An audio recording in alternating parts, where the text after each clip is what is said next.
नमस्कार, news top 9 मध्ये आपल्या सगळ्यांचं स्वागत। मी निखिला। पुण्यामध्ये सध्या मुसळधार पाऊस आणि खडकवासलामधून पाण्याचा विसर्ग सुरू असल्यामुळे पूरस्थिती निर्माण झाली आहे। पुण्यामध्ये सध्या सर्वच यंत्रणा अलर्ट मोडवर आहे। पाहूयात। पालकमंत्री अजित पवारांकडून पुण्यातील पूरस्थितीचा आढावा। एकतानगरमधील नुकसानग्रस्त भागाची केली पाहणी। पाण्याच्या विसर्गासंदर्भात खडकवासला धरणाच्या कर्मचाऱ्यांशी देखील फोनवरून संवाद साधला। पुण्यामध्ये नागरिकांच्या मदतीसाठी लष्कराला पाचारण। नागरिकांनी घाबरण्याचं कारण नाही, उपमुख्यमंत्री अजित पवार यांचं आवाहन। पुणे जिल्हा आणि धरण क्षेत्रामध्ये मुसळधार पाऊस। खडकवासला धरण 100% भरलं। खडकवासला धरणामधून सध्या 40,000 क्युसेक पाण्याचा प्रवाह सुरू। पुण्यामध्ये कालच प्रशासनाने रेड अलर्ट दिला होता।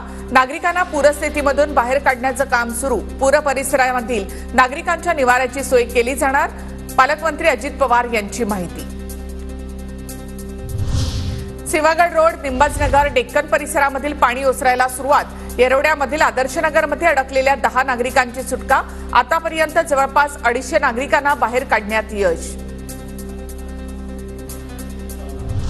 सर्वांनी फील्डवर उतरा। वेळ पडल्यास नागरिकांना एअरलिफ्ट करा। खाण्यापिण्याची व्यवस्था करा। पुण्याच्या पूरस्थितीवर मुख्यमंत्री शिंदेंचे संबंधित विभागांना आदेश। खडकवासला धरणामधून पाणी सोडणार होते तर नागरिकांचं आधी स्थलांतर का केलं नाही? पुण्यातील पूरस्थितीवरून सुप्रिया सुळे यांचा सवाल।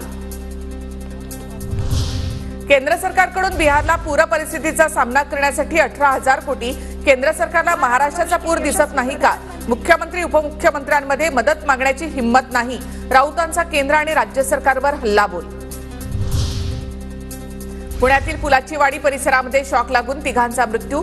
डेक्कन जिमखाना परिसरामधली घटना। मृतांच्या नातेवाईकांशी उपमुख्यमंत्री देवेंद्र फडणवीसांनी साधला संवाद। 5 लाखाची मदत जाहीर।